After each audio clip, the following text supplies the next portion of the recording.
Olá, meu amigo e minha amiga, você aí das redes sociais, você do Facebook, do WhatsApp e também do YouTube. Eu gostaria de compartilhar com você uma reflexão nesse dia e gostaria que você participasse comigo, né? Não tirasse, não corresse o dedo aí, né? No Facebook, no WhatsApp, mas que você desse para mim pelo menos uns 8, 10 minutos. Pretendo ser rápido, mas tenho certeza absoluta que vai ser edificante para minha vida e para sua vida. Jefferson Noronha, o que você vai falar nesse vídeo agora?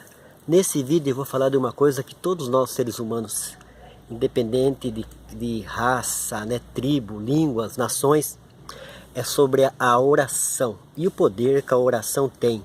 E para quem nós devemos fazer as nossas orações, as nossas súplicas, né? A Bíblia fala da oração já desde o começo da humanidade, né? Nós vemos ali Adão, nós vemos Abel e Caim, nós vemos Sete e sua família e assim sucessivamente. Então a oração é uma comunicação da criatura com o Criador. A oração é uma reflexão minha neste dia que com certeza vai edificar a minha vida e vai edificar a sua vida. Diz assim: antes de tudo devemos orar. Esse é o conselho bíblico. Quase sempre nós saímos correndo à frente, tomando as nossas decisões, e somente depois que o barco está afundando é que nos lembramos de orar. Essa atitude pode ser um sinal de um orgulho espiritual, ou mesmo de um descaso para com a vontade de Deus. E qual é a vontade de Deus? A vontade de Deus que é, antes de tudo, nós devemos orar. Ou seja, nós devemos falar com Deus. Eu vou citar 2 textos bíblicos aqui, para você marcar aí na sua casa, para você ler na Bíblia e ver o quanto é importante a oração. E nós estarmos falando com Deus. Não importa a sua religião, eu estou aqui falando de Deus e da palavra de Deus, né? Eu vou falar sobre oração. A Bíblia diz em Filipenses capítulo 4, versículo 6, o apóstolo Paulo fala, para a gente não estar inquieto por coisa alguma, mas antes tudo seja conhecido diante de Deus através da oração e da súplica. Então qualquer adversidade, crise, problema que a gente enfrenta, na casa, na família, com os parentes, na sociedade, nós devemos buscar a vontade de Deus. E a vontade de Deus é a gente estar falando com Ele, né? Buscando a sua face, a sua presença, pedindo perdão pelos nossos pecados e apresentando a Deus todas as nossas adversidades, problemas, crises existenciais, né? Que com certeza, muitas das vezes o problema é tão grande que a gente não consegue resolver. A gente não consegue, parece que não vai nos sucumbir. Mas se nós buscarmos a vontade de Deus, com certeza, a vontade de Deus que é perfeita e agradável, ela vai nos direcionar para um caminho excelente, né? Ela vai clarear a nossa visão. Então vamos fazer que nem o apóstolo Paulo falou em Filipenses no capítulo 4, versículo 6. Para a gente não estar inquieto, não estar ansioso por coisa alguma. Mas antes tudo, esse tudo é como eu falei, todo tipo de problema, todo tipo de adversidade, que nós possamos fazer conhecido diante de Deus através da oração e da súplica. A Bíblia fala para quem nós devemos orar, né? Porque toda vez que a gente vai orar, e todo mundo tem esse costume, quase todo mundo tem, né? Então nós falamos com Deus, nós buscamos a Deus e colocamos diante de Deus todo tipo de problema que a gente tem, que a gente enfrenta, e também as pessoas a qual a gente conhece, ama, pessoas que estão próximas da gente, pessoas que a gente tem algum contato. Para quem devemos orar? É uma pergunta. Para quem? Para quem eu devo orar? Eu, Jefferson. Para quem eu devo orar? Meu amigo, minha amiga, você aí das redes sociais. A Bíblia responde em 1 Timóteo, no capítulo 2, versículo 1. Antes de tudo, exorto que se faça súplicas, orações, intercessões e ações de graças por todos os homens. Por isso mesmo, é para isso mesmo. Eu sei que não é fácil, né? Às vezes tem pessoas que não gostam da gente, fala mal da gente, critica a gente, persegue a gente, bota para quebrar na vida da gente, na família da gente. mas é essas pessoas que a gente devemos orar. Nós não somos inimigos dos seres humanos, pelo menos o cristianismo não é, o cristianismo não ensina. O apóstolo Paulo fala que a nossa luta não é contra a carne e contra o sangue. Então a gente muitas das vezes define a pessoa por uma ação ruim que a pessoa teve. Mas nós não somos inimigos de ninguém. Como Paulo falou, a nossa luta não é contra a carne e nem contra o sangue. Muitas das vezes você teve uma experiência ruim com alguma pessoa, com algum amigo, com algum colega de trabalho, amigo de escola, envolvimento que você teve, e você está muitas vezes com raiva, com ódio, né? Você está com um sentimento ruim no coração a respeito daquela pessoa. Então é para essa pessoa que nós devemos orar.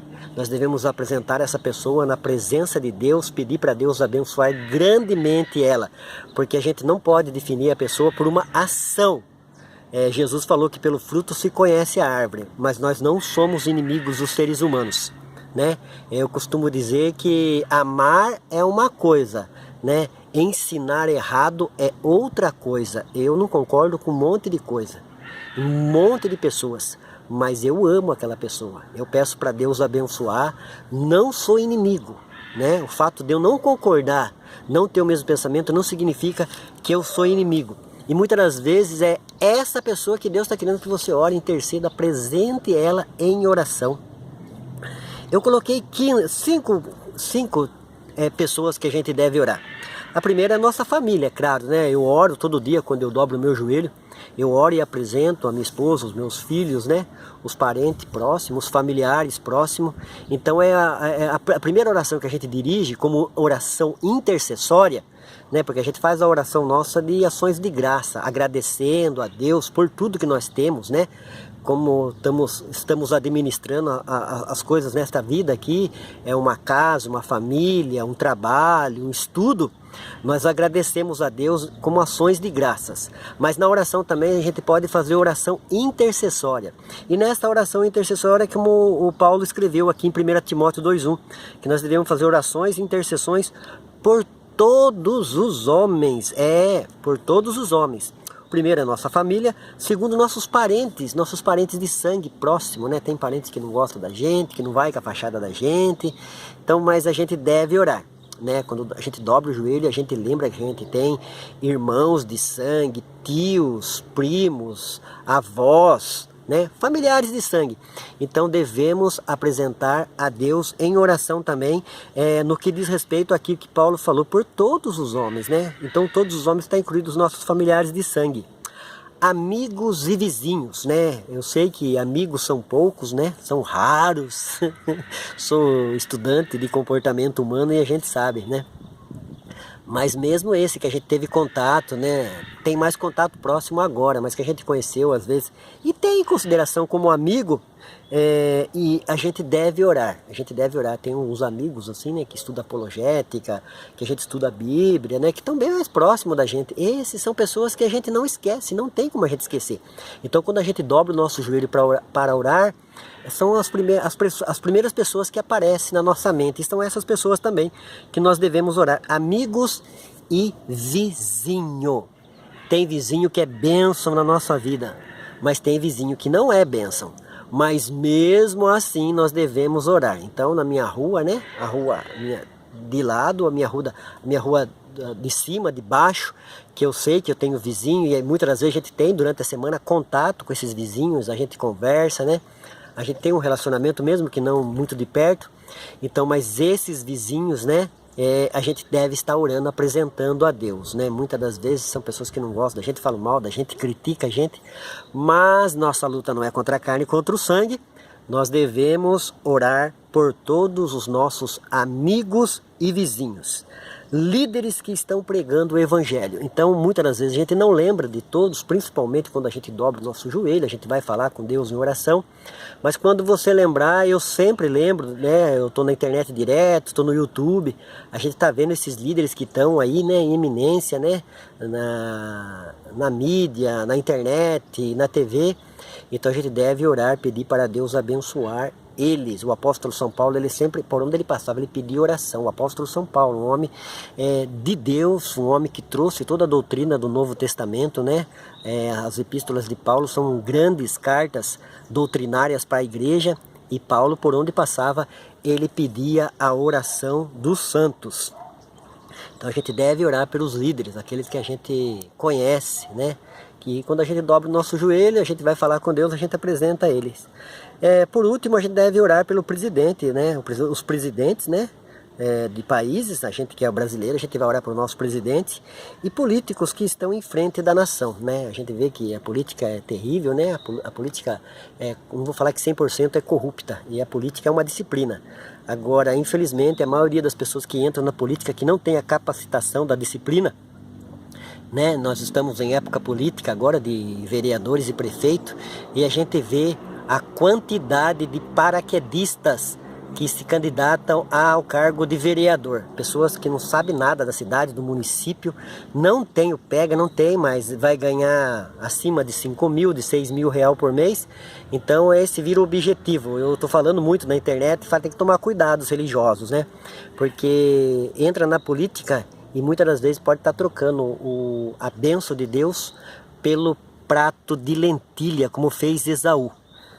Devemos tomar muito cuidado. Deus é maior que tudo e que todos. Como eu falei, estou falando sobre oração, devemos buscar a vontade de Deus. Jesus fez isso como servo de Deus, como homem. Quando ele estava orando, ele viu o tamanho era o cálice de amargura que ele ia beber. E ele falou: Pai, se possível, afasta de mim esse cálice. Só que Jesus em oração falou: Pai, todavia que não seja feita a minha vontade, mas que seja feita a tua vontade. Então o que deve prevalecer na vida do cristão, aquele que entregou a vida a Jesus e serve a Deus, verdadeiramente é o seguidor do Cristo, é a vontade de Deus. Não é a nossa vontade, é a vontade do nosso ego, a vontade do nosso desejo. Nós temos que buscar em oração a vontade de Deus, que é perfeita e agradável. E muitas das vezes a vontade de Deus não é você entrar na política, a vontade de Deus é você estar em outra área, né? Certa vez um homem chegou para Martinho Lutero, ele falou assim: eu quero trabalhar 100% na obra de Deus, quero dedicar minha vida a Deus. Martinho Lutero falou: o que você faz? Ele falou: sou sapateiro. Martinho Lutero virou para ele e falou assim: faça um sapato bom e cobre um preço justo. Então devemos tomar cuidado. Às vezes queremos entrar em uma área, em outra área, e não é nessa área que é para você trabalhar, né? Então a gente tem que se descobrir dentro do Evangelho, não ser uma dracma perdida. Meu ministério é ensinar, é ser pedagogo, né? Trazer ensinamento, trazer colocação, pensamentos, reflexões. Então essa é a vontade de Deus para a minha vida. E em 1 Coríntios, no capítulo 12, versículo 7, a Bíblia diz que o Espírito Santo nos usa para ser útil. O cristão tem que ter utilidade no Evangelho e no reino de Deus, para ser uma bênção, uma ferramenta do Espírito Santo para abençoar a vida das pessoas. Então, eu dei uma mudada aqui do foco, né, falando a respeito de política e de estar trabalhando nas áreas sociais. Então, ore, busque a vontade de Deus, né? Olhe para Deus, não olhe para o salário, não. Deus é Deus que supre, é o Jeová Jirê. O Deus de Abraão, que supriu toda a necessidade de Abraão, ele supre a minha necessidade, ele supre a sua necessidade. Às vezes você quer ajudar Deus, né? Você acaba atrapalhando o agir de Deus na sua vida. Então nós devemos orar por todos estes aqui, qual eu falei, né? E o texto é 1 Timóteo, capítulo 2, versículo 1. Antes de tudo, exorto que se façam orações, súplicas, intercessões e ações de graça por todos os homens. Por quem, Jefferson? Por todos os homens. Nós devemos orar pela nossa família, pelos nossos parentes, amigos e vizinhos, líderes que estão pregando o Evangelho, presidentes e políticos que estão à frente da nação. Devemos orar sim pelo nosso presidente, pela Câmara, né, pelo Congresso Nacional, por todos os homens que estão lá. Agora, as ações dele, eles vão dar conta para Deus. Nós, como cristãos, servos de Deus, temos que fazer a nossa parte que é orar e apresentar a causa na presença de Deus. Pelo menos é o que o texto de 1 Timóteo capítulo 2, versículo 1 ensina, por todos os homens. Todos, esses todos está as pessoas que muitas das vezes não gostam de nós, critica, nos persegue, mas devemos orar por essas pessoas. Cristianismo é isso, prática de cristianismo é isso, né? Tiago fala no seu capítulo 1 da sua epístola, lá no no Novo Testamento, ele fala para a gente ser praticante da palavra e não somente ouvinte. Orar é maravilhoso, é falar com Deus, né?